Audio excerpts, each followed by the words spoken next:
बैठो ना।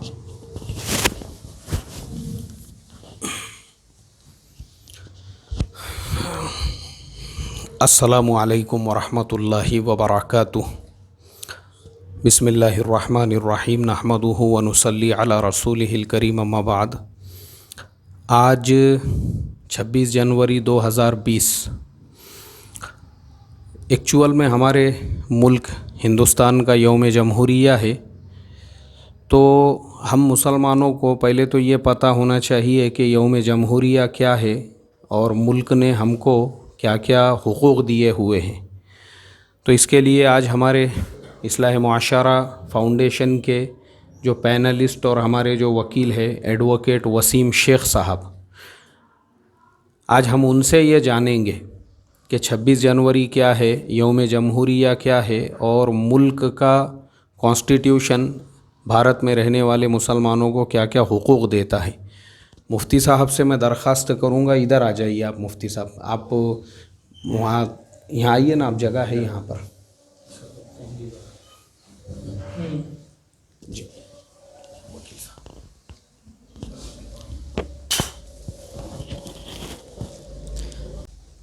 जी। नहीं अरे नहीं मसला नहीं। अस्सलाम वालेकुम रहमतुल्लाहि व बरकातुहू। 26 जनवरी जो है 2020 अभी जो चल रहा है, ये हमारा 71 जो है रिपब्लिकन डे है, ठीक है। लेकिन 70 भी है, लेकिन 71 इस हिसाब से कि हमारा जो हमारा जो कॉन्स्टिट्यूशन बना था वो 26 डे ऑफ 1949 को बना था, ठीक है। और इसको अमल में लाया गया था 26 जनवरी 1950 में, ठीक है। 1950 26 जनवरी को इसको अमल में लाया गया था, इनेक्ट हो गया था। अडप्ट जो कि हमने हमारे ऊपर लागू किए 26 जनवरी 1950 को किए। अब ये 26 जनवरी जो है, इसको याद करने के पीछे क्या है तारीख, क्या वजह है, क्यों इसको 26 जनवरी को के दिन रिपब्लिकन डे को मनाया जाता है, इसके पीछे एक हिस्ट्री है। तो ये 26 जनवरी जो दिन है तारीख में बहुत अहम है। इसके पीछे मैं बता दूँ, स्टार्ट से मैं आपको बताऊंगा कि कॉन्स्टिट्यूशन बनने और इसका प्रस्ताव आने से अमल में आने तक क्या क्या फेजेस और क्या क्या जो है तो ये मतलब परेशानियों से और फेजेस से गुजरा है, इसमें क्या क्या अमल आए थे। एम.एन. रॉय ने सबसे पहले 1934 में प्रस्ताव रखा था कि हमको हमारा खुद का एक जो है तो कॉन्स्टिट्यूशन चाहिए, ठीक है। इसके ऊपर सब मुस्तहिक थे। 1935 में जो है तो इस मुद्दे को नेशनल कांग्रेस पार्टी ने अपना पर्सनल मुद्दा बनाया और इसको रेज किया लेजिस्लेटिव असेंबली में, ठीक है।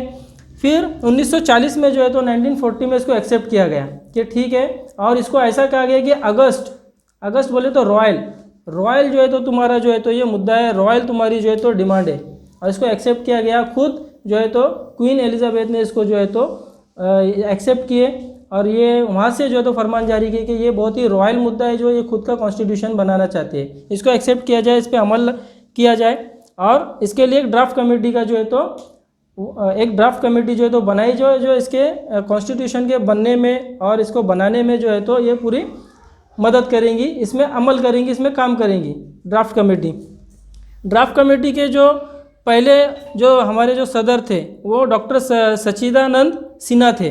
वो जो बहुत ज़्यादा एजेड थे, 29 जो है तो 29 अगस्त को और 29 अगस्त 1946 को सबसे पहले उनको सदर बनाया गया इस ड्राफ्ट कमेटी का।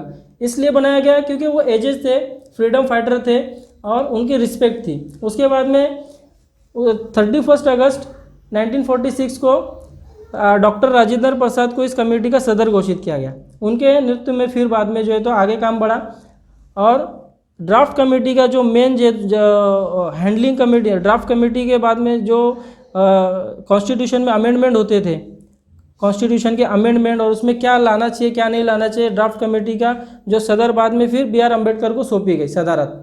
फिर उनके सदारत में जो है तो ये कॉन्स्टिट्यूशन कंप्लीट हुआ। ये उसकी एक हिस्ट्री है ब्रीफ उसके पीछे, ठीक है। हमको सिर्फ बी आर अम्बेडकर पता है और इसके पीछे ये हिस्ट्री थी, ठीक है। अब ये जो कमेटी थी, इसमें मेन जो कोर कमेटी थी उसमें 7 मेंबर थे, ठीक है। उसमें जो है तो सैयद मोहम्मद सादुल्ला थे, है ना जी, गोपाल स्वामी अय्यर थे, कृष्णा स्वामी एंगर थे और बी.एल. मित्तल थे, एम.एन. रॉय खुद थे, ठीक है। ये ऐसे 7 लोगों ने मिलकर, और इनके अंडर में जो काम करने वाले थे ऐसे 7,000 टेबल थे, 7,000 टेबल पूरे इंडिया में थे जो ये इनसे हैंडलिंग करते थे, जो लिखते थे हमारे पर्सनल मुद्दे क्या है, हमारी जो दुविधा क्या है, हमको क्या सामना होता है। क्योंकि आज़ादी सिर्फ किसी मुल्क को छोड़ के चले जाना आज़ादी नहीं थी, उसको उसके पूरे हुकूक, उसको पूरे राइट उसको देना थे। और ये राइट कैसे मिलेंगे, इसको रिटर्न कॉन्स्टिट्यूशन में एक इनेक्ट किया जाएगा और अमल में लाया जाएगा, और उसके हिसाब से हमको चलना है कि किसकी क्या लिबर्टी है और किसके क्या राइट्स है, ड्यूटीज़ है, उसमें ये बताए जाते हैं। ठीक है। कॉन्स्टिट्यूशन को हमारे जो है तो 2473 बार अमेंड किया गया, तब्दील किया गया। उस वक्त बनाने में कितनी मेहनत की इन्होंने, 165 जो है तो वहाँ पर सेशन हुए, 165 दिन सेशन हुए। ठीक है। तो ये उसके पीछे पूरी मेहनत थी। मेरा बताने का मकसद ये है कि ये हमारी कंप्लीट आज़ादी थी। सिर्फ आज़ादी, किसी को रिहा कर देना, ये आज़ादी नहीं होती है, कंप्लीट आज़ादी। अगर इसके ऊपर कुछ वायलेशन हो रहा है, इसके राइट को अगर हम वायलेट कर रहे हैं, अगर इसको कहीं दबा रहे, इसको कहीं अगर बोलने नहीं दे रहे, कहीं जाने नहीं दे रहे, खाने नहीं दे रहे, मज़हब पे अमल करने नहीं दे रहे, तो इसको ये खुद अपना प्रोटेक्शन कैसा करेगा, और जो इसको गवर्न कर रहा है उसकी ड्यूटी क्या है। तो ये चीज़ को बोलते हैं एक लॉ और supremacy of law. Supremacy law को हम उसको एक शब्द दिया गया है जिसको कहते हैं कॉन्स्टिट्यूशन, अमेरिका से सबसे पहले। ठीक है। तो ये कॉन्स्टिट्यूशन बनाया गया कि हमारी कंप्लीट आज़ादी। ठीक है। फिर 26 जनवरी के पहले एक ये हिस्ट्री है कि 1928 में मोतीलाल नेहरू ने एक प्रस्ताव रखा था पार्लियामेंट में कि हमको तुम डोमिनेंट स्टेटस के बिना पर आज़ाद कर दो अंग्रेज़ों के सामने।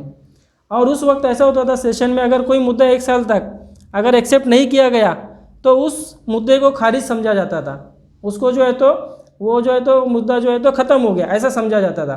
जब ये बात दूसरे बाहर फ्रीडम फाइटर लोगों को और मालूम पड़ा तो ये थोड़ा सा सीरियस इशू हो गया। लोग है तो थोड़ा सख्ते में आ गए, थोड़ा मसले में आ गए कि अरे अगर हम डोमिनेंट स्टेटस में अगर हम आज़ादी लेते हैं, डोमिनेंट स्टेटस वाली आज़ादी मिलती है, तो डोमिनेंट स्टेटस क्या है पहले ये समझ लो कि हमको तुम रिहा कर दोगे, तुम हमारे देश से चले जाओगे, लेकिन हम तुमको ही फॉलो करेंगे, तुम्हारे ही प्रिंस को हम प्रिंस बोलेंगे, तुम्हारे ही लॉ के हिसाब से हम चलेंगे, तुम्हारे ही कॉन्स्टिट्यूशन को हम मानेंगे, तुम्हारे जो है तो महल से, तुम्हारे जो है तो असेंबली से जो है तो प्रस्ताव पास होंगे हमारे लिए और वो हमारे ऊपर लागू होंगे। ये डोमिनेंट स्टेटस था। तो ये जो चीज़ थी बहुत बड़ी, जो हमारे सामने मसला था, दुविधा था, ये बहुत बड़ी परेशानी थी। लेकिन ये जो है तो मुद्दा जो थे अंग्रेज़ों ने 1 साल तक उन्होंने एक्सेप्ट नहीं किया। अंग्रेज़ जो थे उन्होंने ये मुद्दा 1 साल एक्सेप्ट नहीं किया, और 31 दिसंबर जो है तो उस वक्त जो है तो जैसा अभी जो है सेशन चलते, तो 31 दिसंबर जो है तो एक ईयर एंड होता था, 31 दिसंबर को एक सेशन ख़त्म होता था 1 साल का। तो 31 दिसंबर की रात को लाहौर में रावी नदी के किनारे जवाहरलाल नेहरू और बहुत सारे फ्रीडम फाइटर लोग रात में 12 बजे तक रुके थे कि आज 12 बजेंगे और डे चेंज हो जाएगा 31 दिसंबर को, और ये प्रस्ताव खारिज हो जाएगा, डोमिनेंट स्टेटस वाली आज़ादी हमको नहीं चाहिए। उस वक्त भी फ्रीडम फाइटर जो हमारे थे उन्होंने इस बात को एक्सेप्ट नहीं किया कि हम किसी के नृत्य के खाली, या किसी के गवर्नर में, या किसी के जो है तो दबाव में, प्रेशर में, या किसी के जैसे इसको बोलेंगे हमको कंप्लीट आज़ादी मांगता, हम आज़ाद नहीं रहना चाहते, हमको कंप्लीट आज़ादी चाहिए, हम किसी के गवर्नर के हिसाब से नहीं चलेंगे, कोई अपना लॉ, अपना कानून, अपना मुद्दा हमारे ऊपर लागू करेगा, हमको वो एक्सेप्ट नहीं है। किसी का अपना जो है तो कॉन्स्टिट्यूशन हमको नहीं चाहिए। यह आज़ादी सबकी आज़ादी है, एक एक आदमी की, एक एक व्यक्ति की आज़ादी है ये। तो 31 दिसंबर को जब ये एक्सेप्ट नहीं हुआ तो उस वक्त आज़ादी का जश्न मनाया गया, और उसके बाद उसी मीटिंग में ये तय हुआ कि हर 26 जनवरी को हम यौम आज़ादी मनाएंगे। अंग्रेज़ों के खिलाफ एक मुहिम चलाई गई, और 1930 26 जनवरी को पहले यौम आज़ादी का दिन मनाया गया, और उस दिन के बाद से हर 26 जनवरी को हर 26 जनवरी के दिन जो है तो 1946 तक यौम आज़ादी मनाया जाता था। तो ये है 26 जनवरी, 26 जनवरी जो है तो ये है। तो इसकी याद में इस दिन को लोग भूल ना जाए। जब 26 नवंबर 1949 में हमारा कॉन्स्टिट्यूशन कंप्लीट हुआ, हर फेजेस से गुजरने के बाद, तो 26 जनवरी को उसको हमारे ऊपर लागू किया गया, और रिपब्लिक डे के नाम से उसको हम जानते हैं। ये 26 जनवरी। ठीक है। अब मैं बताता हूँ कि जो उस वक्त हालात थे और आज जो हालात है उसमें कंपैरिजन क्या है। उस वक्त 2 जो है तो गवर्नमेंट चलती थी। मेरे हिसाब से मैं ये बोलूँगा उस वक्त दो जो है तो गवर्नमेंट चलती थी हिंदुस्तान में। एक जो है तो तानाशाही चलती थी, राजवाड़े और राजवाड़े थे, वहाँ पर राजवट थे, लोग जो है तो खुद अपने अपने जो प्रिंसली स्टेट लेकर चलते थे, खुद अपने अपने छोटे छोटे स्टेट्स थे और उसके राजा राजवाड़े लोग उस पर हुकूमत करते थे, ठीक है। और एक थे जो प्रोविंस स्टेट जिसको बोलेंगे, जो अंग्रेज़ों के अंडर मातहत जो है तो चलते थे। अंग्रेज जिनको गवर्न करते थे और लेजिस्लेटिव असेंबली हुआ करती थी और वहाँ पर मुद्दे जो बताए जाते थे और हल किए जाते थे। दो वहाँ पर उस वक्त जो है तो ये मतलब हुकूमत हिंदुस्तान में चलती थी, ऐसा समझो, ठीक है। तो जो प्रिंसली स्टेट थी, जो राजा रजवाड़े जो थे वो आज़ादी के बिल्कुल खिलाफ थे, आज़ादी के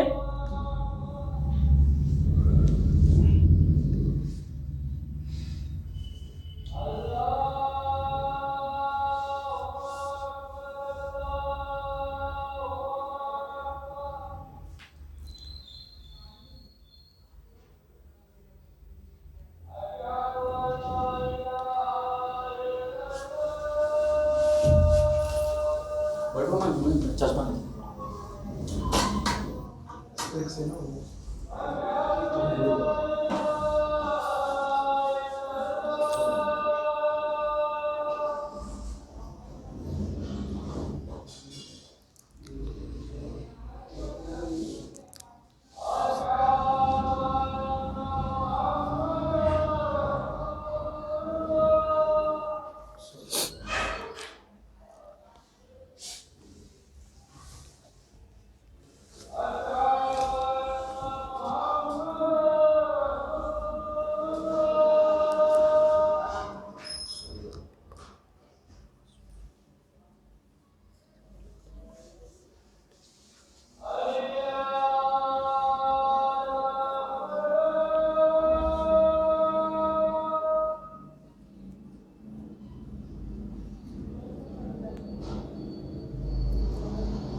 तो उस वक्त जो है तो दो तरह की हुकूमतें हिंदुस्तान में चलती थी, एक राजवाड़े थे और एक अंग्रेज़ी हुकूमत थी।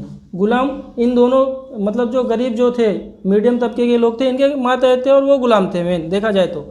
लेकिन जो प्रिंस जो स्टेट थे, राजवाड़े थे, ये इस बात को एक्सेप्ट ही नहीं कर रहे थे कि हम जो है तो आज़ादी के में जो है तो हम भाग लेंगे या हमको आज़ादी चाहिए। अगर आज़ाद होता भी है हिंदुस्तान तो हमको हमारी स्टेट जो है तो प्राइवेट स्टेट चाहिए और हम आगे राजा रहेंगे, उनका ऐसा डिमांड था। तो उस वक्त इस प्रस्ताव के तहत कॉन्स्टिट्यूशन जो बनाना था, तो उस प्रस्ताव के तहत अंग्रेज़ों ने उस वक्त ये कहा कि आप जो है तो अपना प्रतिनिधि दीजिए, प्रतिनिधि आपका खुद का एक प्रतिनिधि दीजिए और वो प्रतिनिधि प्रेजेंट करेगा, रिप्रेजेंट करेगा 10 लाख लोगों को, 10 लाख लोगों पे एक प्रतिनिधि, ठीक है। जैसा अभी हम बोलते हैं ना, हमने बनाई ये लॉ, हमने ये आज़ादी लिए, तो हर आदमी का उसमें हिस्सा है। हमारे तरफ से एक प्रतिनिधि था, 10 लाख के ऊपर एक प्रतिनिधि, एक मेंबर था जो हमारे लिए जो है तो कॉन्स्टिट्यूशन बनाने में जो तो मदद करेगा। अब उसमें क्या हुआ कि हर 10 लाख पर एक, लेकिन रजवाड़े से जो है तो सिर्फ और सिर्फ जो है तो 73 जो है तो 73 मेंबर आए, राजा रजवाड़े से सिर्फ 73 मेंबर आए और इंडियन नेशनल कांग्रेस पार्टी से 198 लोग आए, मेंबर आए और इंडियन मुस्लिम लीग जो थी उस वक्त, इंडियन मुस्लिम लीग से 97 लोग आए। ऐसा कुल मिला के 289 लोग जो है तो उस वक्त जमा हुए। 389 मेंबर थे जो वर्किंग, जो काम कर रही थी इस कॉन्स्टिट्यूशन के लिए, मतलब हर 10 लाख पर एक मेंबर। फिर ये मेंबर्स ने जो है तो इनका काम था कि पर्टिकुलर एरिया में जाने का, ट्राइब एरिया में जाने का, उनके मसले क्या है। उस वक्त मसला एक ये चलता था छूत छात का, कि लोग जो है तो किसी को करीब नहीं आने देते थे, वो थूक भी नहीं सकता, उसके सामने हंडी बांध देते थे, पीछे जो है तो उसके चप्पल के निशान नहीं आना चाहिए इसलिए झाड़ू बांध देते थे, और वो शहरों में नहीं आ सकता था, शहर के बाहर उसको रहना है, और वो जो है तो काम जो है तो हम जो कर रहे वैसा काम भी नहीं कर सकता है, मतलब हमारे साथ काम नहीं करता उस वक्त, जैसा जो भी काम रहेगा, जैसा आज जो है तो हमारा ऑफिस वगैरह है या कुछ हमारे बिजनेस है तो वो नहीं कर सकता है, वो सिर्फ जो है तो गंदगी उठाने का काम, गंदगी और ये सारे काम करेगा। तो ऐसे जो मसले थे, ये मसला था, तो उसके लिए हमने जो है तो आर्टिकल 17 हमारे कॉन्स्टिट्यूशन में डाला, untouchability. Article 17 reads for the untouchability whoever commits a crime for the a particular people of India या सिटीज़न ऑफ इंडिया, अगर वो उसको बोलता है कि तू ये जात का है, वो जात का है, या तू हमारे साथ नहीं चलता है, अनटचेबिलिटी है, और या अगर उससे हाथ से पानी नहीं पीता है, तो ये जो है तो एट्रोसिटी एक्ट उसके ऊपर बना है अनटचेबिलिटी के आर्टिकल के अंडर, तो वो ख़त्म किया गया वहाँ पर। फिर वहाँ पर इस वक्त ये चलता था कि मैं राजा हूँ, ये मेरी प्रजा है, उसको ख़त्म करने के लिए आर्टिकल 18 दाखिल किया गया, जो कहता है कि तुम जो है तो रेस नहीं कर सकते हो, मतलब किसी को जो है तो कम ज़्यादा डोमिनेंट नहीं बता सकते हो, रेस की बिना पर तुम किसी को ये नहीं कर सकते हो, कम ज़्यादा नहीं दिखा सकते हो, नीच ऊंच नहीं बता सकते हो, ठीक है। हाँ, खानदान की बिना पर या अपने ऊपर, मैं राजा हूँ या तुम मेरे माता है तो, ठीक है। उसके बाद में आर्टिकल 19 उसमें डाला गया, जो रीड करता है about right to speak, right to information. उस वक्त प्रॉब्लम ये था कि लोग किसी को सवाल नहीं पूछ सकते थे कि बाबा तू ये ऐसा कर रहा है, क्यों कर रहा है, उसको सख्त से सख्त सज़ा दी जाती थी, ठीक है। तो आर्टिकल 19 उसमें डाला गया। आर्टिकल 20 डाला गया कि इलीगल जो है तो डिटेंशन होता था, किसी को भी कोई भी कैद कर लेता था, तो protection in certain cases for detention, article 20। फिर उसके बाद में पर्सनल लाइफ एंड लिबर्टी में अमल दखल करते थे लोग, तू क्या काम कर रहा, क्यों कर रहा, ये मत कर, ये कर, तेरे घर में कौन है, क्यों है, यहाँ क्यों रह रहा, ये छोड़, तो उसकी लाइफ पे इफेक्ट होता था। तो आर्टिकल 21 उसमें इंसर्ट किया गया। आर्टिकल 21 बोलता है कि protection of personal life and liberty, किसी की पर्सनल लाइफ और उसकी आज़ादी को प्रोटेक्शन जो है तो आर्टिकल 21 देता है, ठीक है। उसके बाद में बच्चा मजदूरी है, ठीक है, protection of child labour, article 24। Article 22 भी प्रोटेक्शन इन सर्टेन केसेस, अगर किसी को ज़बरदस्ती जेल में डाल देते हैं तो उसको प्रोटेक्शन देता है वो, ठीक है। उसके बाद में आर्टिकल 25, 26, 28 ये बताता है कि आपको जो है तो आप मज़हब पे आपके जो है तो अमल कर सकते हो, आपके खुद के मज़हब पे अमल कर सकते हो, उसके लिए आप मस्जिद बना सकते हो, मंदिर बना सकते हो, चर्च बना सकते हो, गुरुद्वारा बना सकते हो, उसकी एक कमेटी बना सकते हो, आप अपने मज़हब को प्रोपेगेट भी कर सकते हो। प्रोपेगेट मतलब उसको फैलाना, उसके बारे में मालूमात देना, वो भी कर सकते हो आप। तो ये सारे जो है तो मसले उन्होंने, ये मैं क्यों बता रहा हूँ कि कॉन्स्टिट्यूशन बना कैसे, ग्राउंड लेवल पर घुमा गया, ठीक है। अब हिंदुस्तान में पूरे घूमने के बाद में 2 साल 11 महीने 18 दिन लगे कॉन्स्टिट्यूशन बनाने में। ये 2 साल 11 महीने 18 दिन लोग क्या कर रहे थे, यही कर रहे थे कि लोगों से मिल रहे थे जा जाके पर्टिकुलर एरिया में कि तुम्हारे क्या मसले, ठीक है। फिर उसके बाद में आर्टिकल 14 से 35 जो है ये सेकेंड पार्ट है कॉन्स्टिट्यूशन का, सेकेंड पार्ट है और बेसिक पार्ट है। बेस है, बेस, कोई भी बिल्डिंग बनाते हैं तो उसका फाउंडेशन होता है, बेस होता है। हर चीज़ तुम जो है तो उसकी जो है तो तुम चेंज कर सकते हो, बेस को चेंज नहीं कर सकते, बराबर। तो आर्टिकल 14 से 35 जो है तो ये बेस है, इसको चेंज नहीं कर सकते, इसमें तुम कोई भी किसी भी तरह का तब्दीली नहीं ला सकते, और इसके अगेंस्ट अगर तुम जाते हो तो फिर वो कोई भी हो। आर्टिकल 51 से आर्टिकल 35 से 51A इंसर्ट किया गया बाद में, ये जो 73 अमेंडमेंट में ए इंसर्ट किया गया, ये बताता है directive principle of state policy, कि स्टेट जो है क्या डायरेक्शन दे सकती है और उसके पॉलिसीज़ क्या ला सकती है, और उसमें ये बताया गया कि उसके ड्यूटीज़ वगैरह क्या है। आर्टिकल 51A जो बताता है वो बोलता है कि स्टेट के जो है तो ड्यूटीज़ क्या है, वो क्या कर सकती है, क्या नहीं कर सकती है।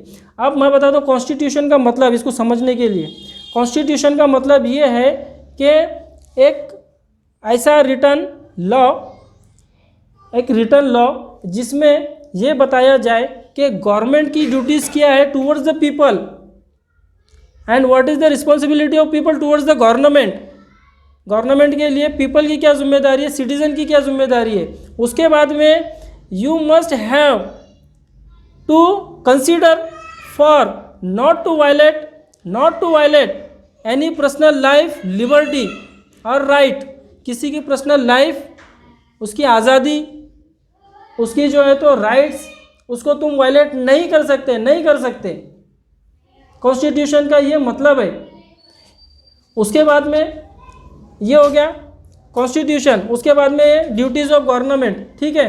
तो ये दोनों का अगर हम मिलाएंगे तो यहाँ पर ये पता चलता है कि जो जमहूरी हुकूमत होती है ये पब्लिक के ज़रिए बनाई जाती है, पब्लिक के लिए होती है और पब्लिक के ज़रिए चलाई जाती है। तो अगर इसमें वायलेशन अगर होता है पब्लिक का, पीपल का, सिटीजन्स का, तो ये माना नहीं जाएगा, अनकॉन्स्टिट्यूशनल है। देखो ये कॉन्स्टिट्यूशन किसी ने बुक लाके नहीं दिया हिंदुस्तान को, ये ले लो इसके ऊपर अमल करो। इसको बनाया गया, हमारे प्रतिनिधि थे वहाँ पर 389 वर्किंग, इन्होंने मेहनत की, हमसे आकर पूछे क्या तुम्हारे मसले हैं, उसके बाद में उसको ड्राफ्ट किया गया। 2473 बार अमेंडमेंट किया गया। उस वक्त कितनी मेहनत की गई रहेंगी, 7000 से ज़्यादा टेबल्स थे, बेंच थे पूरे हिंदुस्तान में लगे हुए, पता है इतनी मेहनत की गई। हमने जाकर हमारे पूर्वजों ने बताया कि ये हमारे प्रॉब्लम है। फिर उसके बाद में एक मसला आया सिटीजनशिप का, क्योंकि हिंदुस्तान के जो है तो आज़ाद होने के बाद में 2 हिस्से हो गए थे, इंडिया पाकिस्तान। तो सिटीजनशिप के लिए आर्टिकल 5 से 11 इंसर्ट किया गया, 5 से 11। ये बेसिक स्ट्रक्चर नहीं है क्योंकि इसको अमेंड कर सकते हैं, तो 5 से 11 जो है तो इसमें इंसर्ट किया गया। आर्टिकल 5 बोलता है कि आप बाय बर्थ सिटीज़न हैं, अगर आपकी पैदाइश हिंदुस्तान में हो गई है तो आप यहाँ के सिटीज़न हैं। आर्टिकल 6 बोलता है बाय डिसेंट आप जो है तो यहाँ के जो है तो सिटीज़न है, शहरी है। डिसेंट का मतलब क्या है, डिसेंट का मतलब बहुत सिंपल है कि आपके अगर बाप दादा शहरी, आप यहाँ के हिंदुस्तानी थे तो आप भी हिंदुस्तानी हैं। आर्टिकल 7 बोलता है कि आप एक्वायर कर सकते हो सिटीजनशिप। आप अगर 26 नवंबर 1947 के पहले हिंदुस्तान में आते हो तो आप जो है तो सिटीज़न है हिंदुस्तान के। कॉन्स्टिट्यूशन बना हमारा, कॉन्स्टिट्यूशन बनने के दिन या उसके पहले या 6 महीने का टाइम पीरियड दिया गया था उस वक्त। आप अगर हिंदुस्तान में आ जाते हो तो आप यहाँ के शहरी है, ठीक है। आर्टिकल 8 बताता है कि अगर कोई बाहर कंट्री से अगर कोई हिंदुस्तानी बनना चाहता है, आता है, तो उसके लिए वो सर्टेन जो है तो प्रोसीजर है वो फॉलो करके आप सिटीज़न ले सकते हो, ठीक है। उसके बाद में 9 बताता है कि आप अगर हिंदुस्तान छोड़ के बाहर चले जाते हो तो आप जो है तो यहाँ के शहरी नहीं रहेंगे, आपकी शहरियत छीन ली जाएंगी, ठीक है। तो ये सारी चीज़ें हैं। फिर उसके बाद में आर्टिकल 11 बताता है कि हिंदुस्तान अगर सिटीज़नशिप के लिए अगर कोई कायदा बनाना चाहती है तो बना सकती है। देखो सबसे पहले बात ये समझो कि आर्टिकल 5 से 11 बेसिक पार्ट नहीं है, उसमें एक आर्टिकल 11 है जिसके तहत गवर्नमेंट बना सकती है कायदा। लेकिन मेरे को ये एक बात बताओ कि तुम बेसिक स्ट्रक्चर को अगर उसमें कुछ चीज़ें दी गई है आर्टिकल 14 से 35 और एक पावर जो तुमको दी गई कॉन्स्टिट्यूशन आर्टिकल 11 जो कि बेसिक स्ट्रक्चर से कम जो इसकी स्ट्रेंथ है, कम पावर है, उसका इस्तेमाल करके बेसिक स्ट्रक्चर को आप अमेंड कर सकते हो क्या? नहीं कर सकते हो। अगर उसके खिलाफ अगर जा रही बेसिक स्ट्रक्चर के तो वो उसको माना नहीं जाएगा, उसको बात कर दिया जाएगा। अब मेरा मेन मुद्दा ये है कि अगर हमारे लीडर्स ने 1955 में इंडियन सिटीजनशिप एक्ट बना दिया था, ठीक है, उसको अमेंडमेंट किया गया।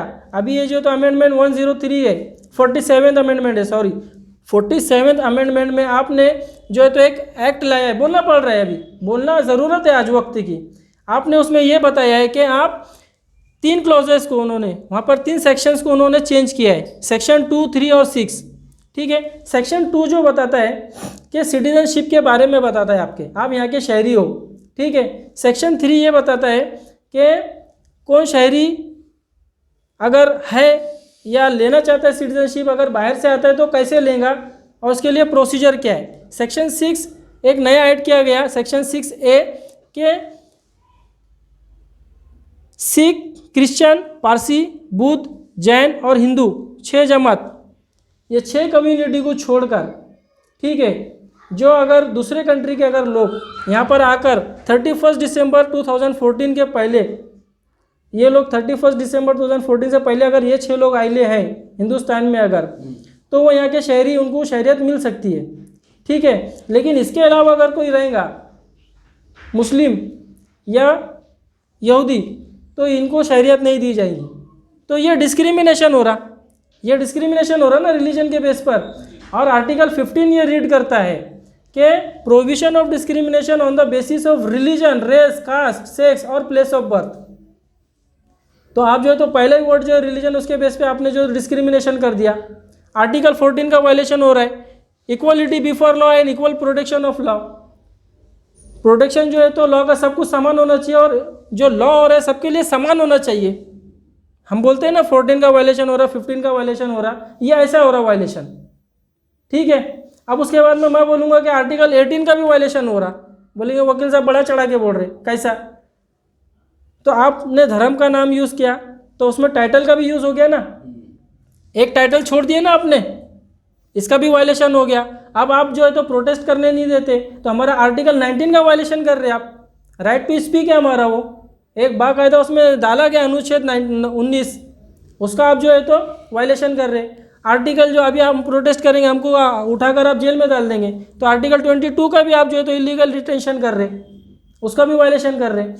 Article 21 personal life and liberty में आप इंटरफेयर कर रहे हैं, उसका भी वायलेशन कर रहे हैं। और उसके बाद में आर्टिकल 26 से 29 तक जो रिलीजन के बारे में बताता है, अगर आप रिलीजन को बेस बनाएंगे तो उसका भी वायलेशन हो रहा है ना। अब उसके बाद में आर्टिकल 51 का भी वायलेशन कर रहे हैं आप, कि ड्यूटीज़ टूवर्ड द पीपल।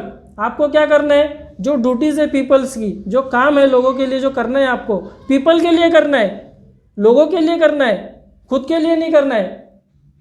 आप अपनी तानाशाही नहीं चला सकते, आप रिप्रेजेंटेटिव है, तो आपको सर्टेन पावर दिए गए हैं, लेकिन उसका यूज़ आपको सिटीज़न के लिए करना है, उनके राइट्स बचाने के लिए करना है, उनके ड्यूटी, आपकी ड्यूटीज़ है उनकी लिबर्टी के लिए आपको जो है तो लॉ बनाना है, आपको उनके लिए काम करना है। तो इसका वायलेशन हो रहा है, ठीक है। अब आर्टिकल 6A क्या बताता है कि 3 देश, अफगानिस्तान, पाकिस्तान, अफगानिस्तान से अगर कोई भी सिटीज़न आता है इंडिया में, ठीक है, एक्सेप्ट मुस्लिम, तो उसको सिटीजनशिप दी जाएगी 31 दिसंबर 2014। क्या है 31 दिसंबर 2014, मेरे को बताओ। 31 दिसंबर 2014 ये है कि उसको कम से कम 6 साल यहाँ पर रहना पड़ेगा। क्यों? क्योंकि दिसंबर 2019 में ये एक्ट बना, तो 6 साल पहले का टाइम पीरियड लिया गया। अभी लोग खुश हो रहे हैं कि अगर मैं आज आ जाता हूँ तो उसको आज नहीं मिलेंगी, उसको 6 साल का टाइम पीरियड देना पड़ेगा। अगर आप आज कोई डॉक्यूमेंट दे रहे हो तो 6 साल टाइम पीरियड है, वो 6 साल का कम से कम तुमको टाइम पीरियड उसमें गुजारना है, ठीक है। अब उसके बाद में मैं बताता हूँ कि इसमें सबसे बड़ी खामी क्या है। इस एक्ट में ये बताया गया है सेक्शन 14A में कि इनर लाइन जो स्टेट्स है इंडिया की, इनर लाइन स्टेट जो है इंडिया की, वहाँ पर ये लॉ नहीं चलेगा। इनर लाइन स्टेट क्या है? इनर लाइन स्टेट है आसाम का कुछ एरिया, ब्रह्मपुत्र का कुछ एरिया, नागालैंड, मणिपुर, सिक्किम, अरुणाचल प्रदेश कुछ एरिया, यहाँ पर ट्राइब्स और ट्राइबल एरिया वगैरह है। तो यहाँ पर ये एरिया, इस एरिया में ये एक्ट लागू नहीं है। क्यों? जब ऑफिशियल गैजेट में आप किसी एक्ट को इशू करते हो हिंदुस्तान पे, वो लागू हो जाता है पूरे हिंदुस्तान पे, तो यहाँ लागू क्यों नहीं हो रहा है? ये एक इसमें खामी है। दूसरी खामी ये 3 देश आपने लिए इस्लामिक स्टेट बोलकर, अफगानिस्तान, पाकिस्तान, बांग्लादेश, ठीक है। अफगानिस्तान को आपने क्यों इंक्लूड किया? ये सिर्फ 3 ही देश है इस्लामिक, और देश नहीं है। आप ही बोल रहे हो कि 50 से ज़्यादा मुस्लिम देश है, वहाँ जा सकते हो आप, तो 50 से ज़्यादा देश को आप इंक्लूड करो इसमें। अगर नहीं करते हो, आप बोलोगे कि ये तो सार्क कंट्री है, South Asia association regional cooperation countries, SAARC. ये जो है तो हमारे साउथ के जो शहर है, 8 जो देश है, ये इनकी एक जो है तो सार्क कमेटी है। तो अफगानिस्तान जो है तो उसका एक मेंबर है, तो उसके बेस पे हमने इसको लिया। तो अफगानिस्तान अगर सार्क का मेंबर है तो श्रीलंका भी है, म्यांमार भी है, भूटान भी है, नेपाल भी है, तिब्बत भी है, इसको क्यों नहीं ले रहे? चाइना भी है, ये देश क्यों छोड़ दिया आपने? तो मैं ये बताना चाहता हूँ, आप बोलेंगे वहाँ पर रिलीजन के बेस पर प्रोसिक्यूटेड किया जा रहा है इन लोगों को, तो मैं ये बताना चाहूँगा, मैंने इसके पहले भी बताया था कि श्रीलंका में 10 लाख से ज़्यादा तमिल हिंदुओं को जो है तो सताया जा रहा है, और इतना ज़्यादा वहाँ पर उनके साथ में मतलब बिहेवियर इतना ख़राब बर्ताव वहाँ पर किया जाए कि स्टारवेशन की वजह से बच्चे मर रहे, भूखमरी की वजह से। तो फिर श्रीलंका को भी इंक्लूड करो। म्यांमार से 1,25,000 से ज़्यादा लोग यहाँ पर रिफ्यूजी है। भूटान में 1,95,000 से ज़्यादा लोग यहाँ पर रिफ्यूजी है। नेपाल में भी 1 लाख से ज़्यादा लोग हैं। तो चाइना में भी प्रोसिक्यूशन होता है, तिब्बत में भी होता है, श्रीलंका में भी होता है, म्यांमार में भी होता है। तो ये देश को भी इंक्लूड करो। इसका बेस ही खराब है, बेस ही नहीं है इसको, इस अमेंडमेंट को, ये 47 अमेंडमेंट। दूसरी बात मेरा ये बोलना था कि 46 अमेंडमेंट हुआ, हमने अभी तक इसका जो है तो किसी ने प्रोटेस्ट नहीं किया, विरोध नहीं किया। क्यों नहीं किया? क्योंकि सब सही था। 47 में जो अमेंडमेंट हुआ इसमें कुछ खामियां हैं, इसके लिए इसका प्रोटेस्ट किया जा रहा है। मैं थोड़ा मुद्दे से इधर आ गया, लेकिन वक्त की ज़रूरत है बोलने की, इसके लिए बोल रहा हूँ। 26 जनवरी को याद करने के लिए मैंने आपको बताया कि क्यों था ये। अब कॉन्स्टिट्यूशन बना, कॉन्स्टिट्यूशन बनने के बाद में ये हो गई कंप्लीट आज़ादी, कंप्लीट आज़ादी हो गई है। क्यों? क्योंकि अगर आप किसी को रिहा करते हो तो उसके साथ उसकी कुछ तो भी रिस्पॉन्सिबिलिटी है, उसके रहना है, सहन है, उसकी पर्सनल लाइफ है, उसकी जो है तो वो किसी मज़हब पे अमल करता है तो उसकी आज़ादी है मज़हब पे अमल करने की, काम करने की, ठीक है, उसके फैमिली के साथ रहने की, उसके। तो ये सारी चीज़ें जो है तो ड्यूटीज़ रिस्पॉन्सिबिलिटीज़ गवर्नमेंट की है कि वो कैसे इनेक्ट करेंगी, कैसे अप्लाई करेंगी, कैसे इनके ऊपर जो है तो गवर्न करेंगी। अगर आप मिस यूज़ करेंगे तो उस वक्त की हुकूमत भी यही करती थी, उनका खुद का कानून चलाती थी। और अगर आप भी अगर अपना आज ये कानून लागू करेंगे तो आप भी, और उनमें फिर फ़र्क क्या है? सिर्फ टेक्निकल बात मैं करना चाहूँगा, किसी को मतलब गाली दे देना, किसी को बुरा भला बोल देना, थोड़ी देर के लिए हंस लेना, मजाक कर लेना, टाली बजाना अभी मुद्दा नहीं है। अभी अवेयरनेस है, लोगों को बताना है कि खामियां क्या है इसमें, इसका विरोध कैसा किया जाए। और मैंने बीच में भी यूएन को भी कंप्लेंट किया था और सुप्रीम कोर्ट का भी एक लेटर मैंने जो है तो इशू किया था। उस पर बहुत सारी बहस भी हुई, बहुत सारे वकीलों के मेरे को सवाल भी आए। मेरा सिर्फ उनको सवाल के जवाब में ये कहना है कि यूएन जो है, यूनाइटेड नेशन जो है, इस यूनाइटेड नेशन का एक पर्टिकुलर सेल है, पर्टिकुलर एक जो है तो वर्किंग जो है तो बेंच है, जो है तो जिसका काम है पूरी दुनिया में कहीं भी अगर वायलेशन हो रहा है, डिस्क्रिमिनेशन हो रहा है तो उसको वो ढूंढते हैं और उसके खिलाफ जो है तो वो काम करते हैं और उस डिस्क्रिमिनेशन को ख़त्म करते हैं। तो वो सेल ने उनका खुद का फॉर्मेट दिया हुआ है कि उसके थ्रू वो ये इन्फॉर्मेशन कलेक्ट करते हैं कि कहीं पे डिस्क्रिमिनेशन अगर हो रहा है तो तुम हमको इन्फॉर्मेशन दो, हम जो है तो उसको जो है तो गौर करेंगे। तो वो इन्फॉर्मेशन का जो है तो 7 पॉइंट है, वो फॉर्म हम लोग ने निकाले। उस फॉर्म में सिर्फ आपको जो है तो नाम, ईमेल आईडी और कॉन्टैक्ट नंबर वगैरह और लोकल एड्रेस देना है, ठीक है। कॉन्टैक्ट नंबर नहीं भी दिया तो ईमेल आईडी और आपका लोकल एड्रेस, और आपको वो यूएन को मेल करना है। यूएन वाले वो क्या कर रहे हैं, आपसे इन्फॉर्मेशन ले रहे हैं। यूएन में अगर कंप्लेंट करना है आपको, इंटरनेशनल कोर्ट में करना है, तो मैं वो प्रोसीजर से मैं उसके खिलाफ नहीं, वो प्रोसीजर है कि आपको सुप्रीम कोर्ट की परमिशन चाहिए वगैरह वगैरह, लेकिन ये हम इंफॉर्मेशन दे रहे। हाँ, और हमारा जो है तो एक प्रोटेस्ट भी दर्ज कर रहे हैं रिटर्न में। फिर हमको जो है तो लोकल जो है तो कलेक्टर है उसको भी हमारा निषेध दर्ज करवाना है, उनसे पहुँच लेना है। हमारा जो है तो सुप्रीम कोर्ट को भी हमको जो है तो एक लेटर लिखना है। लेटर लिख सकते हैं, लोग बोल रहे हैं नहीं लिख सकते। क्यों नहीं लिख सकते? राइट टू इन्फॉर्मेशन है हमारे को, राइट टू स्पीच है, हम बोल सकते हैं ना। अगर हम यहाँ पर जमा हो रहे हैं 100 बार और जा रहे हैं तो इसका कुछ दर्ज है क्या? हमको दर्ज कराना है हमारा प्रोटेस्ट, तो इनको पता होना चाहिए कि ये दर्ज हो रहा है हमारा निषेध। तो इनके भी काम पड़ेंगे, इनके भी हमको जवाब देना है, तो इनको लगेगा कि हाँ कुछ तो भी हलचल हो रहा है। हम खुद मेहनत कर रहे हैं, ये अधिकारी बैठा हुआ है दिन भर एसी में, इसको क्या लेना देना है? तुम कभी 1 साल बैठो ना। तो हमको जो है तो टेक्निकल भी काम करना है, इसके साथ साथ ये काम भी करना है, वो भी करना है। तो ये वक्त की ज़रूरत है, ठीक है। तो इतना ही बोलूँगा मैं। और दूसरा मैं यहाँ पर ये बताना चाहूँगा कि जब हमारा कॉन्स्टिट्यूशन बना तो उस वक्त सारे जो हिंदुस्तान के लोग थे उन्होंने क्या कहा था कि we the people of India, we the people of India constitute resolve solemnly resolve and constitute this constitution on 26 day of November 1949 और इनेक्ट करते, अडॉप्ट करते, enact and adopt and gives our selves this constitution, ठीक है। ये constitution बनाकर हम अपने आप पे लागू करते हैं, है ना। उसमें जो है तो हमने क्या करे कि उसमें जो है कॉन्स्टिट्यूशन में हमने ये बताया कि कॉन्स्टिट्यूशन जो रहेगा वो जस्टिस पे रहेगा, इक्वालिटी के बेसिस पे रहेगा, फ्रेटर्निटी के बेस पे रहेगा और लिबर्टी के बेस पे रहेगा। तो ये हमारा जो है तो कॉन्स्टिट्यूशन है। जज़ाकल्लाह। जज़ाकल्लाहु खैरन व अहसनुल जज़ा। वकील साहब माशाअल्लाह आपने बहुत ही कारआमद और मुफीद बातें हमारे सामने रखी और मैं समझता हूँ इंशाअल्लाह इससे यहाँ पे जो हम लोग मौजूद है हमारे अलावा जो लोग यूट्यूब पे ये वकील साहब की इन्फॉर्मेशन देखेंगे तो बहुत से लोग ऐसे होंगे जिनके लिए ज़िंदगी में ये पहली बार सुनी हुई बातें और मालूमात रहेंगी। अब मैं आखिर में हमारे हज़रत मुफ्ती मोहम्मद शाहिद साहब कासमी सदर जमीयत उलमाए हिंद पुणे उनसे दरख्वास्त करूँगा कि जमीयत के लाइन से